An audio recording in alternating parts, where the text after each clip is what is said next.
Bismillahirrahmanirrahim. Alhamdulillahirabbil alamin. Allahumma shalli wa sallim ala sayyidina Muhammadin wa ala alihi wa sahbihi ajma'in. Amma ba'd.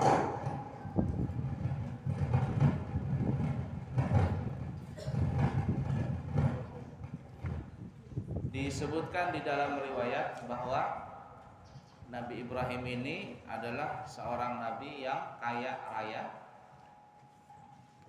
orang yang kaya dan orangnya pemurah, orangnya jud wal karam, pemurah. Karena ada juga orang kaya tapi pelit. Nah, Nabi Ibrahim orang kaya, pemurah.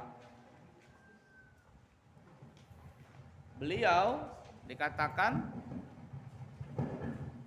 mempunyai ternak yang sangat banyak. Berapa jumlah ternaknya? Anjing penjaga ternaknya saja, anjing penjaga itu berjumlah 12.000 ekor. Anjing penjaga ternaknya Nabi Ibrahim itu berjumlah 12 ekor. Dicatat supaya kalian dapat ilmu. Jangan tunduk badannya. Catat. Berapa jumlahnya tadi? 12.000 ekor anjing penjaga ternak Nabi Ibrahim. Kalau anjing penjaganya saja 12.000 ekor, kira-kira berapa jumlah ternaknya? Banyak. Tidak terhitung jumlahnya, sangat banyak.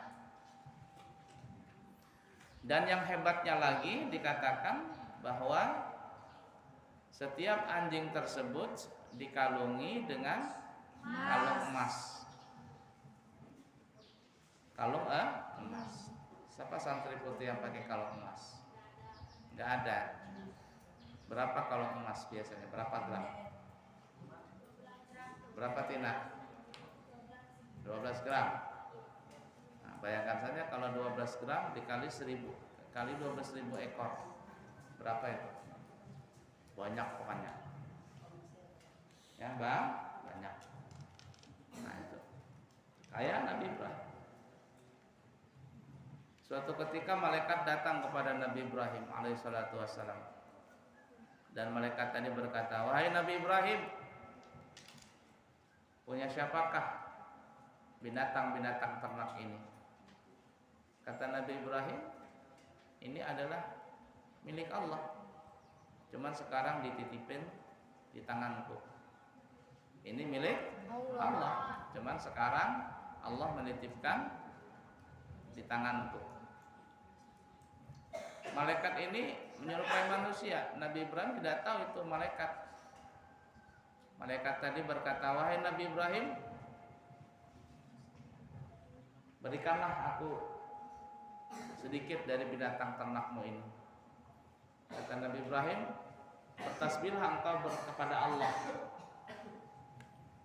Maka malaikat tadi yang Nabi Ibrahim tidak tahu itu malaikat tadi berkata, "Subuh kudus Rabbuna wa Rabbul malaikati warruh."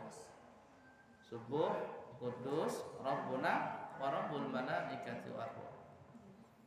Ketika Nabi Ibrahim mendengar ucapan malaikat tadi, lalu kata Nabi Ibrahim, "Kalau begitu ambillah sepertiga dari binatang ternak ini." Sepertiganya ambil. Lalu malaikat tadi bertasbih lagi, "Subuh kudus Rabbuna wa Rabbul malaikati warruh." Nabi Ibrahim mendengar lagi ucapan tadi bagus. Nabi Ibrahim senang. Kata Nabi Ibrahim, "Kalau begitu ambillah 2/3-nya. 2/3 dari binatang ternak ini. Ambil, bawa." Tiba-tiba malaikat tadi bertasbih lagi, "Subuh kudus Rabbuna wa Rabbul malaikati warruh." Kata Nabi Ibrahim, "Sudahlah, ambil semuanya. Ambil semuanya." Lalu malaikat tadi berkata, "Wahai Nabi Ibrahim, ketahuilah aku ini adalah malaikat, bukan manusia.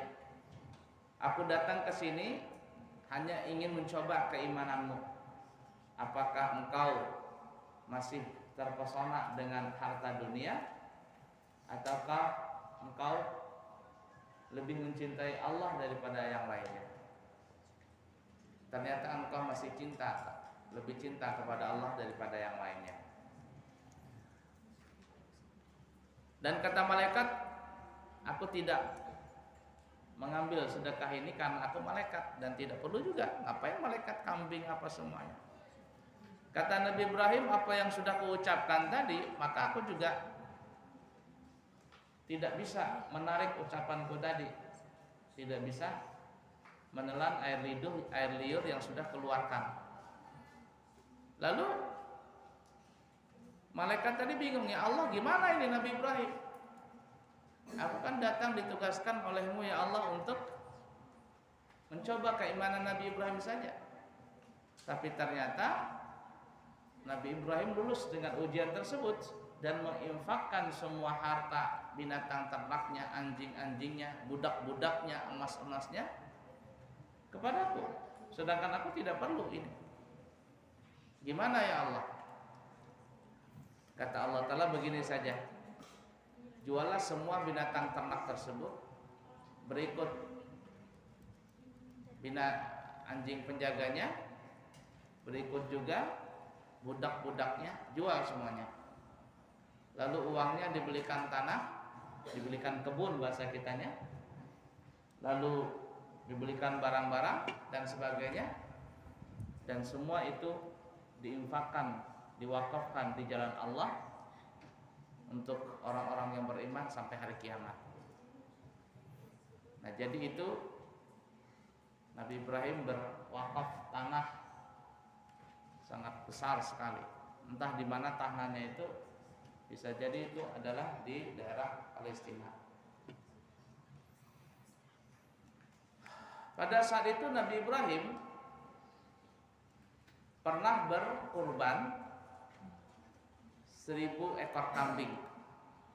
Berapa? 1000 ekor kambing. 1000 ekor kambing, 300 lembu atau sapi, dicatat. 300 sapi dan 100 ekor onta.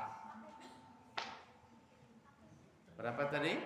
1000 kambing, 300 lembu atau sapi, 100 ekor onta.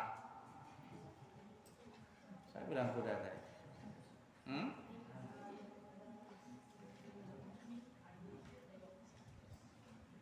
100 ekor onta. Nah, kemudian korbannya Nabi Ibrahim tadi ini membuat kagum masyarakat atau penduduk kota di Palestina saat itu. Kagum. Kata Nabi Ibrahim, ini belum seberapa. Kalau seandainya aku, kata Nabi Ibrahim, dikaruniai seorang anak, maka niscaya anak itu pun akan kukorbankan untuk membuktikan cintaku hanya kepada Allah, bukan kepada yang lainnya. Ya, itu kata Nabi Ibrahim, kalau seandainya punya anak, akan dikorbankan anaknya itu untuk membuktikan cintanya hanya kepada Allah, bukan kepada yang lain. Waktu itu Nabi Ibrahim berkata demikian karena Nabi Ibrahim belum punya anak. Jadi gampang saja Nabi Ibrahim berkata demikian. Namun ternyata ucapan Nabi Ibrahim ini dicatat oleh malaikat dan disetorkan kepada Allah, dan itu dianggap sebagai nadar.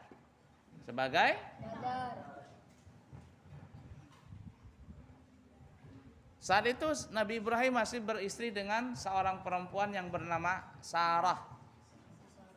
Siti Sarah ini adalah perempuan yang cantik, jelita. Ada para ulama mengatakan, itu disebutkan nanti ya dalam kitab Qasasul Anbiya yang insya Allah nanti kita baca. Kecantikan Siti Sarah itu adalah melebihi kecantikan perempuan-perempuan di zamannya. Bahkan ada yang mengatakan kalau seandainya Allah Subhanahu wa taala memberikan kecantikan kepada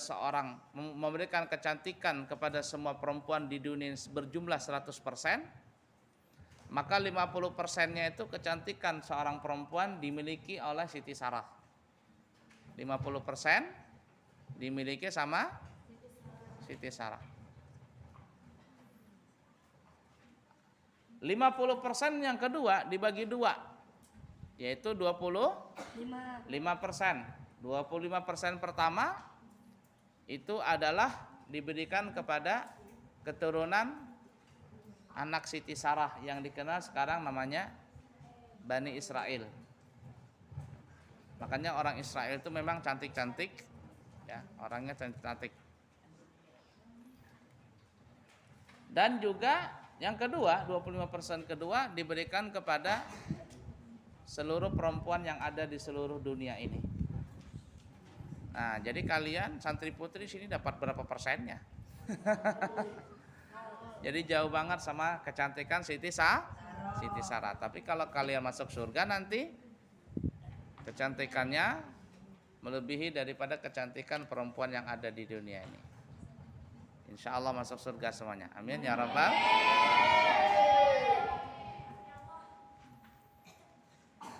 Siti Sarah dinikahi oleh Nabi Ibrahim. Nabi Ibrahim kurang lebih ada berumur 80 tahunan. Siti Sarah sudah berumur 60 tahunan, sudah tua. Tapi belum punya anak. Kemudian ceritanya sangat panjang. Ketika Nabi Ibrahim dengan Siti Sarah masih tinggal di Mesir, kemudian dimuliakan oleh Raja Mesir, dan kemudian Raja Mesir memberikan hadiah seorang perempuan, budak perempuan yang bernama Siti Hajar. Lalu Nabi Ibrahim kembali ke negara Palestina dan Siti Hajar juga diboyong. Karena sudah lama tidak punya anak, maka Siti Sarah menyuruh kepada Nabi Adam untuk menikahi Siti Hajar. Hajar. Setelah menikah dengan Siti Hajar hamil dan seterusnya, dan melahirkan seorang anak laki-laki yang bernama Nabi Ismail alaihissalatu wassalam. Ada kisah, tapi Abuya tidak tahu di mana ambilannya. Cuman Abuya pernah mendengar. Ambilannya Abuya belum tahu dasarnya di mana. Cuman ya ala kulli hal, ketika Nabi Ibrahim menikah dengan Siti Hajar, tentunya dengan izin Siti Sarah, di dalam hatinya Siti Sarah ada rasa cemburu. Lalu Siti Sarah memanggil Siti Hajar. Karena Siti Hajar ini kan bekas budak hamba sahaya, dimerdekakan, kemudian dijadikan orang menikah dan dinikahi oleh Nabi Ibrahim. Dipanggillah Siti Hajar tadi oleh Siti Sarah. Menurutlah Siti Hajar. Nah, sebelum malam pertama Siti Hajar dipanggil oleh Siti Sarah, mukanya Siti Hajar itu diwarna-warnain. Warna merah, warna kuning, warna apa lagi? Ya, pink, macam-macam. Mukanya diwarnain. Tujuannya supaya ketika Nabi Ibrahim ngelihat Siti Hajar, Nabi Ibrahim tidak suka. Tapi ternyata ketika Nabi Ibrahim melihat itu, Nabi Ibrahim malah suka. Nah, itulah asal muasal perempuan itu memakai make up, pakai gincu, pakai make up, itu asal muasalnya di situ. Paham kira-kira? Nah, pakai make up, pakai gincu, tapi sekarang jangan. Nanti kalau sudah punya keluarga baru. Kalau sekarang tidak, fokus dengan belajar saja. Tapi kalau perawatan boleh aja, ya Tin. Ya, perawatan boleh aja. Abu yang masuk melihat tuh, wah banyaknya macam-macam ini. Ya ala kulli hal, ya. Nah, ketika saat itu Siti Hajar sudah melahirkan Nabi Ismail, maka Siti Hajar tambah lagi ibarat kata ada rasa cemburu lah. Lalu Siti Hajar meminta kepada Nabi Ibrahim untuk membawa kepada Siti Sarah meminta kepada Nabi Ibrahim untuk membawa Siti Hajar ke tempat yang jauh sehingga Siti Sarah tidak lagi melihat, artinya beda rumah lah. Lalu Allah Subhanahu wa taala mewahyukan kepada Nabi Ibrahim untuk membawa Siti Hajar dan anaknya yang masih kecil yang bernama Ismail tadi alaihi salatu wassalam ke tempat yang jauh. Bawa dulu kata Allah taala. Nabi Ibrahim tidak tahu kemana arahnya. Pokoknya bawa dulu. Terus berjalan Nabi Ibrahim, jalan sampailah di satu tempat lembah yang pada saat itu belum ada penghuninya.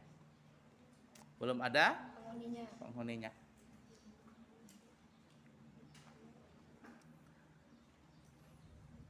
Diturunkanlah Siti Hajar dan anaknya si Nabi Ismail di lembah tersebut. Lalu Siti Hajar berkata, "Wahai Nabi Ibrahim, suamiku, apakah ini kemauanmu atau kemauan Allah? Ini kemauanmu atau kemauan Allah? Kenapa engkau menarah diriku dan anakku ini di tempat yang tidak ada orang sama sekali? Tidak ada yang bisa menjaga diriku kecuali Allah saja. Ini kemauanmu apa kemauan Allah?" Nabi Ibrahim cuma diam begitu, susah ingin menjawab. Tetapi karena didesak terus, akhirnya Nabi Ibrahim berkata, "Ini adalah kemauan Allah. Dan aku," kata Nabi Ibrahim, "mesti kembali ke Palestina." Mesti kembali ke Palestina. Ringkas kata, Nabi Ibrahim kembali ke Palestina, sedangkan Siti Hajar dengan Nabi Ismail ditinggalkan di lembah tersebut. Tidak ada penghuninya. Kalau di Balikpapan ini ditaruh di hutan, ya. Di padang Sahara sama di hutan itu sama bahayanya. Kalau di hutan masih mendingan, bisa dapat air, bisa dapat buah-buahan. Tapi kalau di padang Sahara, di mana mau cari air? Mau makanan di mana? Kalau di hutan masih bisa cari air, tapi kalau padang Sahara susah. Jadi lebih berbahaya sebenarnya di padang Sahara daripada dalam hutan. Nabi Ibrahim kembali ke Palestina. Lalu Nabi Ismail menangis. Kata Nabi Ismail, Siti Hajar mau nyusuin, ternyata air susunya Siti Hajar habis, gak ada airnya. Lalu Siti Hajar naik ke Bukit Sofa yang sekarang dikenal namanya Bukit Sofa. Dari atas Bukit Sofa, Siti Hajar ngelihat siapa tahu ada air di bawah. Beliau ngelihat ada kayak gelombang air di atas tanah. Siti Hajar turun menemui gelombang tersebut, ternyata bukan air, melainkan Fata Morgana. Tahu Fata Morgana? Itu kalau di aspal tuh, panas dia, di kaca mobil tuh. Tuh di mobilnya komandan ngelihat kayak ada bergelombang. Ternyata hanya Fata Morgana. Ya, Fata Morgana ya kan ya namanya. Naik lagi Siti Hajar ke Bukit Marwah. Tengok kanan kiri dan seterusnya, dilihat dari atas kayak ada air. Turun lagi Siti Hajar. Ternyata hanya Fata Morgana. Dan seperti itulah bolak-balik Sofa dan Marwah sebanyak 7 kali dan ditutup di Bukit Marwah. Sofa dan Marwah itu kurang lebih ada 700 meter, hampir 1 kilo. Bayangkan 7 kali 7 sama dengan 40, berarti hampir 5 kilo. Ya, tawaf itu jalan-jalan bolak-balik orang tawaf itu. Nah sekarang itu diabadikan menjadi sa'i ya, bukan tawaf ya. jadi tempat sa'i. Insya Allah nanti Abuya bikin di situ, nah di bawah situ tempat manasik haji. Ada miniatur Ka'bah, ada tempat sa'inya di situ. Di bawah situ insya Allah. Ya. Nah kemudian kembalilah Siti Hajar kepada Nabi Ismail. Nangis Nabi Ismail, oe. Ditaruh Nabi Ismail di tanah. Lalu dengan hentakan kaki Nabi Ismail ke tanah tadi, keluar air. Kayak dulu kamu masih kecil, Habibi masih bayi, nangis, oe, mau nyusu. Ya, dia nendang-nendang tikar tuh Habibi, oe. Ah, Nabi Ismail begitu juga, ketika tanah tadi ditendang, keluarlah air. Maka jadilah namanya air Zam-Zam. Ada juga air Zam-Zam itu berasal dari kepakan Nabi Ibrahim, malaikat Jibril. Pendapat yang lain mengatakan itu adalah bekas kepakan sayapnya malaikat Jibril. Tak, keluarlah air. Lalu Siti Hajar mengatakan Zam-Zam. Sambil mengumpulkan air tadi dengan tangannya. Zam-Zam, artinya kumpul. Maka nama itu disebut sampai sekarang namanya air Zam-Zam.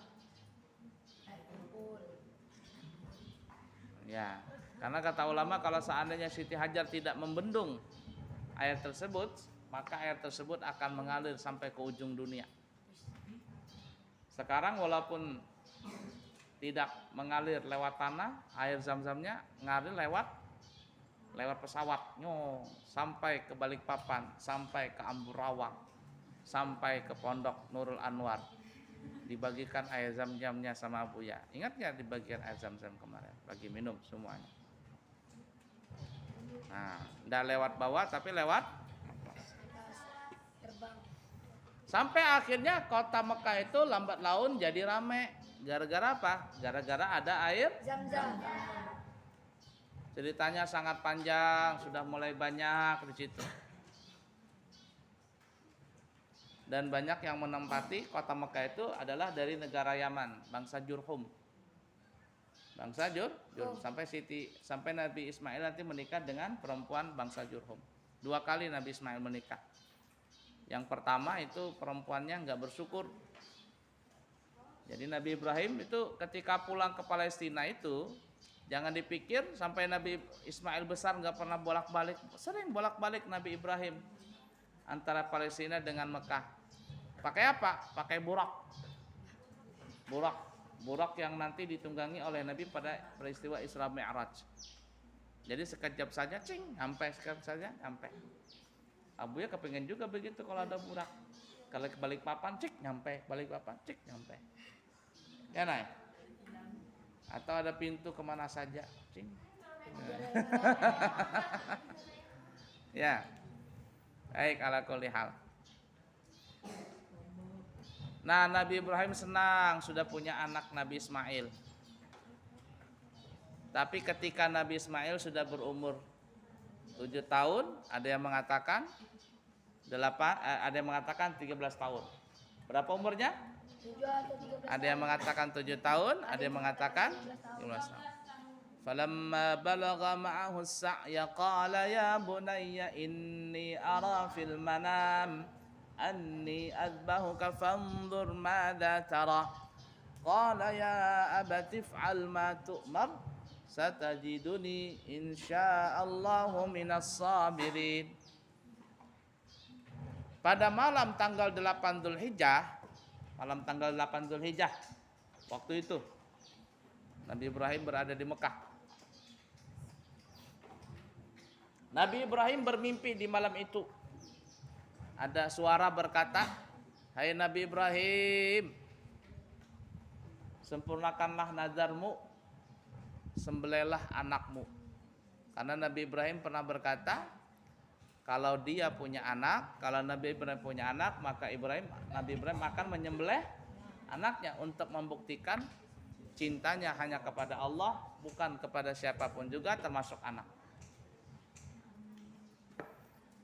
Setelah bermimpi Nabi Ibrahim terbangun, bingung Nabi Ibrahim. Besok paginya Nabi Ibrahim bingung, apakah ini mimpi dari Allah ataukah mimpi dari syaitan. Kalau mimpi dari Allah, bagaimana mungkin Allah menyuruh untuk menyembelih anak sendiri? Nggak mungkin rasanya. Tapi kalau juga mimpi dari syaitan, juga tidak mungkin. Kenapa? Karena mimpinya seorang nabi itu adalah dianggap sebagai wahyu.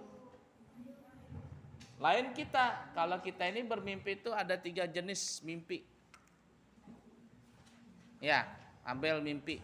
Itu ada 3 jenis mimpi bel, kalau Abel mimpi bel. Yang pertama, adghatsu ahlam. Kembang tidur. Kembang tidur. Bagaimana tandanya tidur itu kembang tidur? Dinamakan mimpi itu kembang tidur. Tandanya kata para ahli psikologi menunjukkan bahwa itu kembang tidur kalau kita bangun dari tidur, mimpi itu bertahan di otak kita. Memori otak kita hanya bertahan sampai 5 menit saja. Lewat 5 menit hilang memori itu. Coba Abu ya tanya, tadi malam kamu mimpi apa? Ada mimpi enggak? Nah, kalau seandainya ada mimpi lalu lupa mimpinya, itu namanya adghatsu ahlam. Kembang tidur, kembang mimpi tidur. Satu, dari mana itu? Itu asal apa namanya? Adghatsu ahlam. Biasa kemana-mana ruh kita waktu tidur. Yang kedua, mimpi dari setan. Ada mimpi dari setan. Kalau mimpi dari setan ini takut. Makanya kalau ada mimpi yang serem, kita bangun, lalu kita membaca a'udzubillahi minasyaitonirrajim 3 kali, lalu bukan berludah ya, dihembuskan 3 kali. A'udzubillahi minasyaitonirrajim, a'udzubillahi minasyaitonirrajim, a'udzubillahi minasyaitonirrajim. 3 kali gitu. A'udzubillahi minasyaitonirrajim, a'udzubillahi minasyaitonirrajim, a'udzubillahi minasyaitonirrajim 3 kali. Baru berpindah arah tidur. Tadi kalau seandainya kita tidurnya terlentang, pindah ke arah kanan. Itu kalau mimpi dari setan. Dan salah satu mimpi dari setan itu adalah kalau ada mimpi basah. Itu dari setan. Kalau ada orang mimpi basah, maka itu adalah dari syaitan. Yang ketiga adalah mimpi dari Allah. Kalau dia para nabi disebut wahyu. Tapi kalau dia orang saleh, maka disebut namanya ilham. Siapa namanya? Ilham. Siapa namanya ilham sih? Ada namanya ilham? Hah? Siapa namanya ilham? Mana adanya Agus? Pulang. Kenapa pulang? Sakit apa? Nah, sakit atau sakit-sakitan biar. Nah, gantian sama Agus. Ilham. Ya. Nah, seperti itu. Nah, Nabi Ibrahim tadi bimbang, memikirkan ini dari Allah kah atau dari syaitan? Kalau dari Allah, bagaimana mungkin Allah memerintahkan untuk menyembelih anak sendiri? Tapi kalau dari syaitan, bagaimana mungkin juga? Karena mimpi seorang nabi adalah sebagai Wahyu. Karena Nabi Ibrahim itu bingung, memikirkan, terus terpikir-pikir. Oleh karena itu tanggal 8 Dzulhijjah disebut namanya hari Tarawiyah. Diambil dari kata tarawwa. Fa'il madinya tarawwa. Tarawiyah masdarnya. Yang artinya berpikir. Nah, kemarin kita puasa itu namanya puasa tarawiyah. Nah, iya, jadi kalau ada orang yang nggak puasa itu nggak ada otaknya karena dia nggak berpikir, kan ya? Otaknya ada, anunya nggak, akalnya nggak ada. Akalnya terbang. Nah, itu. Tapi untuk menghilangkan keraguan tadi, Nabi Ibrahim mengambil 100 ekor kambing. Lalu kambing tadi disembelih oleh Nabi Ibrahim. Setelah disembelih semua,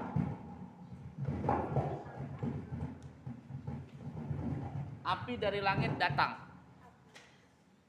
Itu zaman dulu ya, kalau zakat atau kurban wajib itu nggak boleh dimakan. tandanya diterima oleh Allah atau tidak?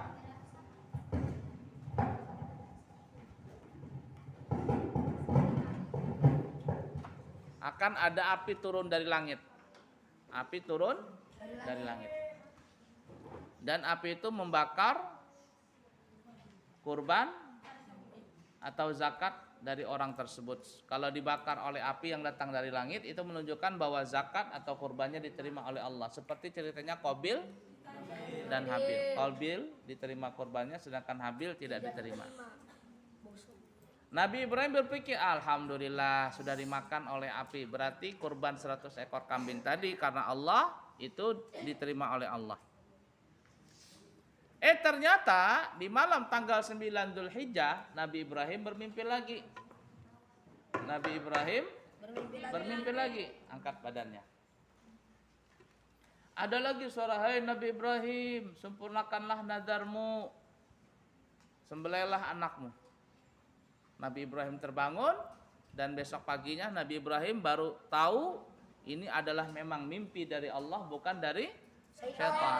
Nah, tahu, kenal dalam bahasa Arab disebut namanya Arafah.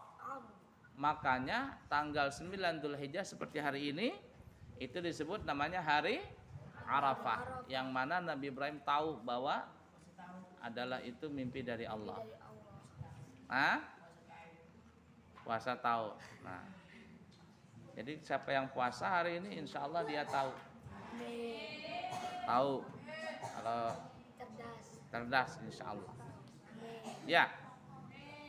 Tapi Nabi Ibrahim tidak menyembelih Nabi Ismail tanggal 9 Dzulhijjah itu. Nabi Ibrahim kepingin sehari lagi menunda untuk bermain-main, bersenda-gurau dengan Nabi Ismail. Penundaan tadi itu Nabi Ibrahim mengambil 100 ekor onta. Nah, sehari nunda 100 ekor unta. Ya kayak ibarat kata dendanya gitu. Tapi bukan denda. Ya, sehari nunda 100 ekor onta disembelih, lalu turun lagi api dari langit. Nah, di malam tanggal 10, perhatikan sini, lihat Kak Boys. Dengar sini. Di tanggal 10, seperti nanti malam, Nabi Ibrahim mimpi lagi. Ada lagi yang berkata, hai Nabi Ibrahim, sempurnakanlah nadarmu, sembelihlah anakmu. Jangan lagi nyembelih kambing, nyembelih onta, jangan. Sembelih aja anakmu. Maka akhirnya Nabi Ibrahim besok harinya bertekad bulat untuk menyembelih anaknya Nabi Ismail. Nah, tanggal 10 Dzulhijjah seperti besok hari itu dikenal namanya Yaumun Nahri, hari penyembelihan. Fasalli li rabbika nahar. Disebut hari nahar. Nah, jadi 8 Dzulhijjah disebut Tarawiyah, 9 Dzulhijjah disebut Arafah, 10 Dzulhijjah disebut hari nahar. Nabi Ibrahim tidak cerita kepada siapapun juga, masih rahasia. Pagi hari Nabi Ibrahim berkata kepada Siti Hajar, wahai Hajar istriku, mandikanlah anak kita Nabi Ismail. Mandikan Nabi Ismail itu.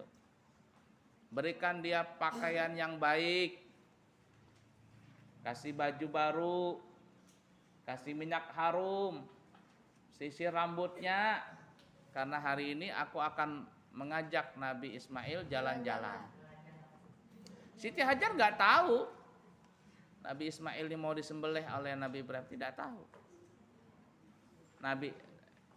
Siti Hajar cuma nurut saja. Nabi Ismail dirapikan, senang Nabi Ismail mau diajak jalan-jalan. Nah, oleh karena itu sunnah kalau ada motong hewan kurban, kambingnya itu atau sapinya dibersihkan lebih dahulu, dimandikan. Nah, besok tuh Adis, Lukman, Sapri, mana Sapri ini? Ya, itu sebelum dipotong bersihkan dulu sapinya. Jangan belepek tahi sana sini tahi itu di badannya, bersihkan dulu, mandikan. Ya, kalau nggak bisa mandikan, kamu sekalian mandi di situ, temani ya kita mandi gitu. Ya, Mandi bareng. Mandi pakai Nah, setelah bersih baru dipotong. Sunnah. Bahkan kata ulama boleh saja kalau dikasih minyak harum di lehernya. Untuk apa? Menunjukkan bahwa ini adalah kurban terbaikku. Tapi jangan juga terlalu lebay. Ada di daerah mana tuh? Jawa Barat kah di mana itu? Pokoknya di Indonesia lah. Kambingnya itu disalon dulu. Ya, dimandiin, dipotong bulu-bulunya dirapiin. Dikasih kain putih. Kasih kacamata hitam. Kasih kopiah pakai bolang. Ya.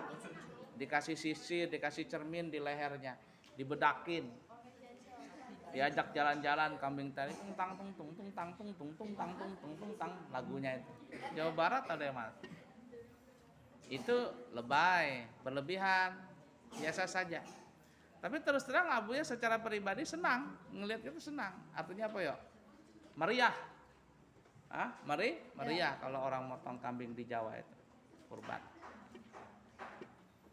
Nah, lalu Nabi Ibrahim tadi membawa pedang sama membawa apa? Tali. Pedang sama tali. Maka Nabi Ismail pun dibawa sama bapaknya. Kemana dibawanya? Ke Mina. Di Mina nanti disembelihnya. Nah di Mina itu nanti ada namanya Jabal Kurban. Kalau kalian nanti berangkat umrah atau berangkat haji, jalan-jalan tuh di atas gunung dia Jabal Kurban. Kayak ada tempat musola kecil mungkin 2x3 mungkin musola itu. Itulah tempat penyembelihan Nabi Ismail di tempat itu. Disebut namanya Jabal Kurban. Wallahu alam, hanya Allah saja yang Maha tahu hakikatnya. Nah, dibawa Nabi Ismail jalan-jalan seneng gitu. Ya.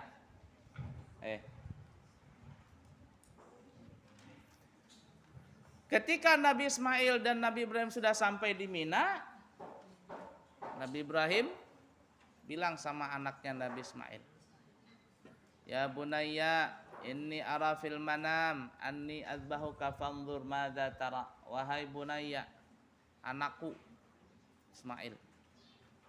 Tadi malam Abah mimpi. Beberapa malam ini Abah mimpi diperintahkan untuk menyembelih engkau. Bagaimana pendapatmu? Nabi Ibrahim tidak langsung bunuh, tanya dulu gimana anakku Ismail, siap enggak disembelih? Qala ya abati fa'al ma tu'mar satajiduni insyaallahu minas sabirin. Ya abati, wahai abahku. Dalam bahasa Arab itu abati itu lebih tinggi daripada kata-kata abi. Abati disingkat jadi abah. Abah. Ya, abah. Nah, bahasanya kalau Abuya manggil guru-guru yang tua-tua, kadang bisa manggil Abuya atau manggil abah. Abah. Manggil gurunya Abuya di Ampel tuh manggil abah juga. Abah Yai, abah Yai, abah.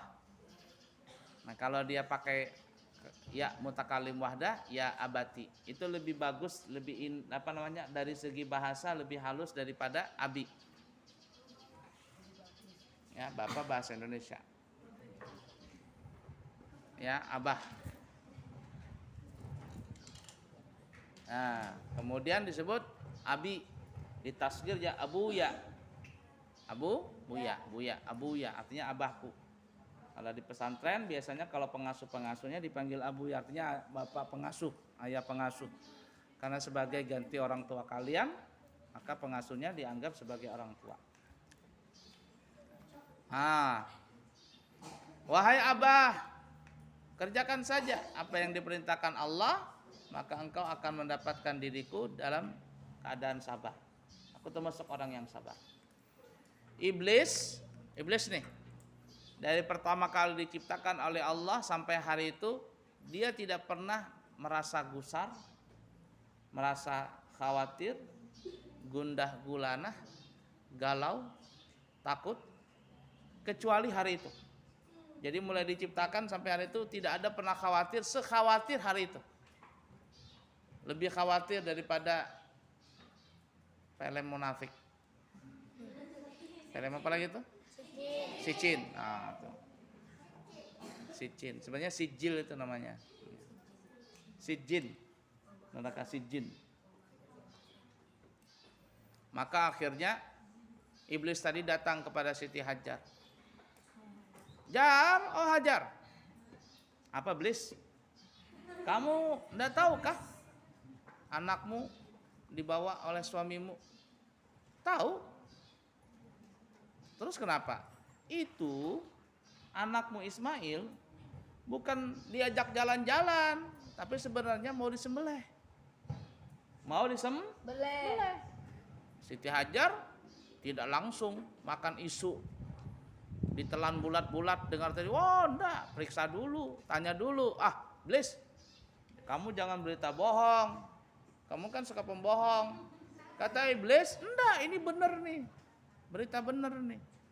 Kata Siti Hajar, kenapa suamiku ingin menyembelih anakku? Kata iblis, karena dia menyangka ini perintah dari Allah. Oh, kata Siti Hajar, kalau memang perintah dari Allah, iblis jangankan Nabi Ismail anakku, aku sekalian disembelih nggak apa-apa. Nah, kalau omongan itu, makanya kalau kamu dengar berita-berita yang tidak jelas, jangan ditelan. Ini ditelan bulat-bulat. Nah, ujung-ujungnya gosip. Kata Siti Hajar, nggak apa-apa. Kalau memang perintah dari Allah, nggak apa-apa. Jangankan Nabi Ismail, aku sekalian disembelih, aku siap. Maka akhirnya iblis tadi tidak bisa menggoda Siti Hajar. Aku sudah biasa, kata Siti Hajar, sudah biasa susah. Pernah ditinggalkan oleh Nabi Ibrahim di lembah ini, nggak ada orang sama sekali bersama anakku saja. Nabi Ibrahim berkata, suamiku, ini adalah perintah Allah, ku jalani. Apalagi cuman menyembelih anakku. Aku sekalian siap disembelih untuk Allah. Lalu iblis tadi gagal dan akhirnya dia menuju kepada Nabi Ibrahim, dibisikin di telinga Nabi Ibrahim. Hai Ibrahim, oh Ibrahim, lihatlah anakmu itu Ismail, anak yang sudah kau dambakan dari sejak lama sekali. Sekarang anak itu sudah tumbuh besar, ganteng, cerdas, pintar, nurut, saleh, rajin. Sekarang engkau ingin membunuhnya. Engkau lebih kejam daripada seekor binatang buas. Sebuas-buasnya harimau tidak pernah memakan anaknya sendiri, tapi engkau lebih buas daripada harimau. Nabi Ibrahim berkata, tidak, ini perintah Allah. Ini perintah Allah. Aku tetap melaksanakannya. Maka iblis kalah lagi, tidak bisa menggoda Nabi Ibrahim. Lalu dia datang kepada Ismail yang masih kecil, kayak Habibi, lebih kecil daripada kayak siapa? Padil kecil, Yusuf Padil. Oh Ismail, ada apa? Kata Ismail, kamu tahukah mau disembelih sama bapakmu? Yang benar, mana ada seorang bapak menyembelih anaknya sendiri? Ada. Siapa? Ya bapakmu. Kata Nabi Ismail, kenapa bapakku mau nyembelih aku? Karena dia pikir ini perintah Allah. Kata Nabi Ismail, kalau memang perintah Allah, wahai iblis, gak apa-apa. Aku siap disembelih oleh bapakku sendiri. Kalah lagi iblis. Maka untuk membuktikan bahwa Nabi Ismail itu siap, Nabi Ismail atau Nabi Ibrahim mengambil batu, lalu melempar iblis tadi. Kena matanya iblis, picak sebelah. Nah, tempat pelemparan batu itu sekarang dikenal namanya Jumratul Aqabah. Kalau tanggal 10, besok nih tanggal 10, itu habis nanti malam, jam 12 malam, hari ini orang wukuf di Arafah. Makanya nanti kalau buka TV nanti jangan nonton film, nanti nonton orang wukuf di Arafah. Ya, hari ini ganti Ka'bah juga ya, ganti kiswah, nonton tuh. Sudah mungkin di kiswahnya diganti nih. Jam 9 tadi diganti biasanya. Ya, di TV. Nah, nanti malam Orang yang wukuf di Arafah berjalan dari Arafah menuju ke Musdalifah, ya. Maghrib nanti dari Arafah menuju ke Musdalifah. Musdalifah lewat jam 12 malam baru pergi ke Mina. Bisa ke Mina, bisa ke Mekah dulu. Cuman kebanyakan orang ke Mina, ke Mekah dulu tawaf sa'i, lalu ke Mina untuk melontar Jumratul Aqabah. Sehari sekali saja yang dilontar. Satu tempat yang dilempar, 7 kali lemparan. Itu yang kata ulama, kata ahli sejarah, itulah tempat Nabi Ismail atau Nabi Ibrahim melempar setan tadi. Iblis. Ya, iblis tadi. Ada yang mengatakan 3 tempat, Jumratul Ula, Usta, Aqabah. Kalau kalian berangkat haji paham nanti itu. Ringkas kata, iblis tidak bisa menggoda Nabi Ismail pun disampai di tempat tadi. Lalu Nabi Ibrahim berkata, bagaimana Abah? Bagaimana Ismail? Siap disembelih? Siap. Tapi kata Nabi Ismail, wahai Abah, sebelum engkau menyembelih diriku, tajamkanlah pisaumu, pedang. Sembelih. Tajam. Karena mati itu pedih. Wahai Abah, kalau engkau menyembelih diriku, sing-singkan baju tangan bajumu supaya tidak ada darahku yang bercipratan ke bajumu sehingga mengurangi pahalaku dan pahalamu. Wahai Abah, hadapkanlah wajahku ke tanah supaya engkau tidak melihat wajahku ketika engkau menyembelih diriku. Yang aku khawatir engkau tidak jadi nyembelih karena iba kepadaku. Wahai Abah, ikatlah badanku ini supaya aku tidak bergerak-gerak ketika disembelih. Ini wasiat Nabi Ismail. Wahai Abah, setelah aku nanti mati, lepaslah pakaianku ini dan berikanlah pakaianku ini kepada ibuku sebagai kenang-kenangan dariku untuknya. Wahai Abah, ketika nanti aku sudah meninggal dunia dan tidak ada lagi di dunia ini, berjanjilah engkau agar tidak membawa dan memasukkan anak-anak kecil ke dalam rumahmu. Yang aku khawatir engkau dan ibuku ketika melihat anak kecil itu akan teringat kepadaku, sehingga engkau dan ibuku menjadi sedih lagi karena mengingat diriku. Wahai Abah, jangan engkau ceritakan kepada ibuku bagaimana engkau menyembelih diriku. Khawatir ibuku akan sedih dan trauma mendengar cerita itu. Siap, kata Nabi Ibrahim. Maka Nabi Ismail pun diikat, wajahnya ditelungkupkan ke tanah, ya. Lalu diambillah pedang. Ketika pedang itu ditaruh di leher Nabi Ismail, maka malaikat semuanya bertasbih. Malaikat semuanya bertasbih. Allahu Akbar, tasbih, takbir juga Allahu Akbar, Allahu Akbar, Allahu Akbar. Nabi Ibrahim baca la ilaha illallah, Allahu Akbar. Lalu disambung Nabi Ismail, Allahu Akbar walillah.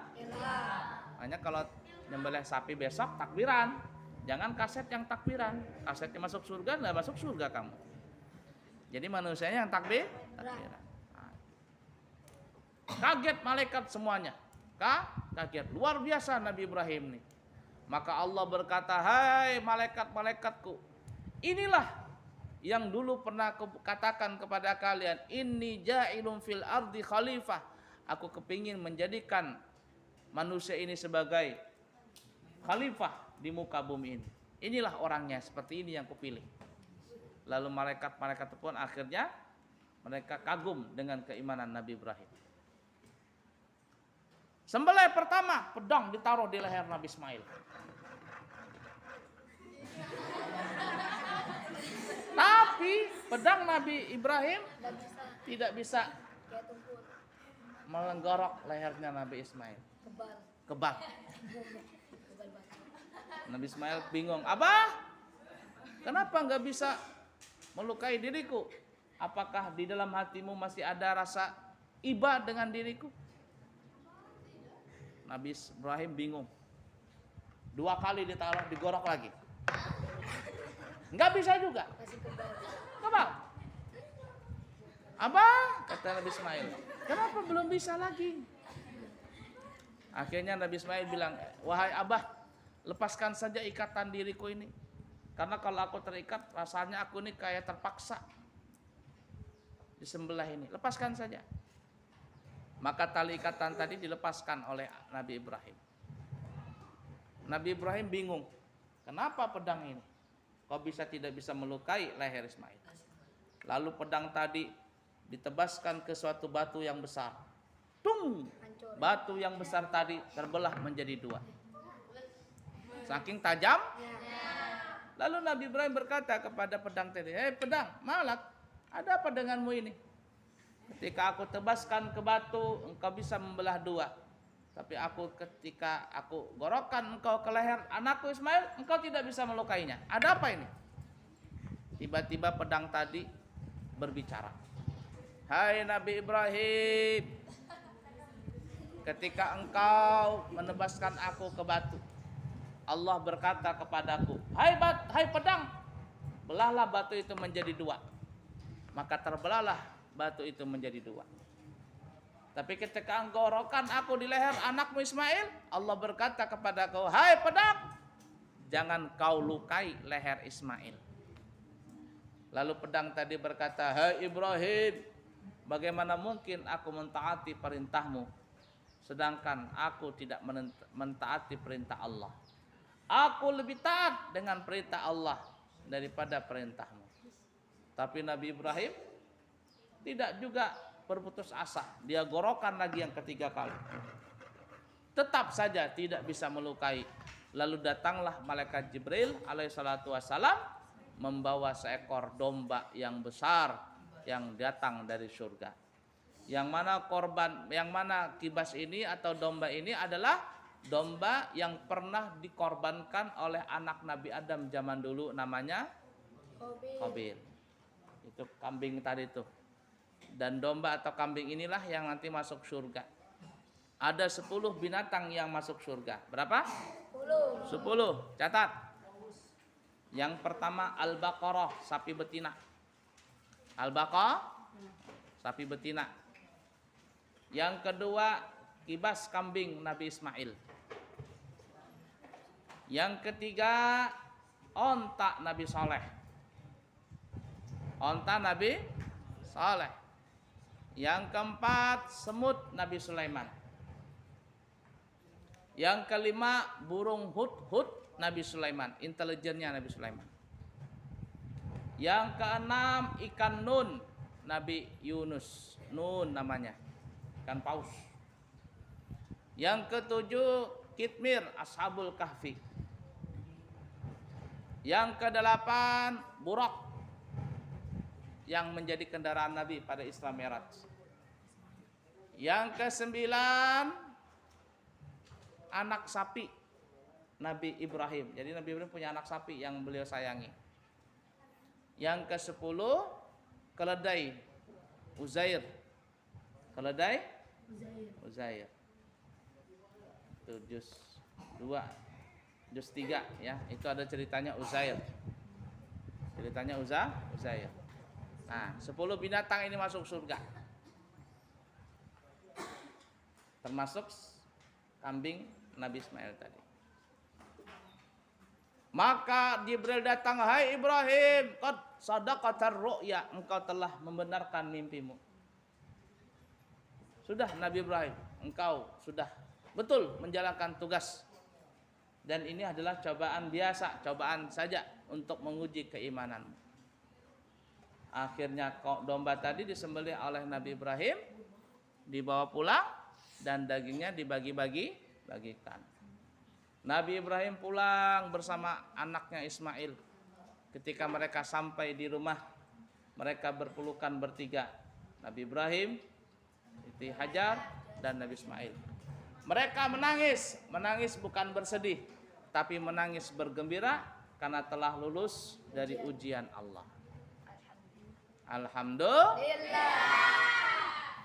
Pernah suatu ketika Nabi Ismail bertanya kepada Nabi Ibrahim, wahai Abah, kira-kira kalau seandainya kemarin terjadi penyembelihan dan aku mati disembelih olehmu, kira-kira siapakah yang paling dermawan?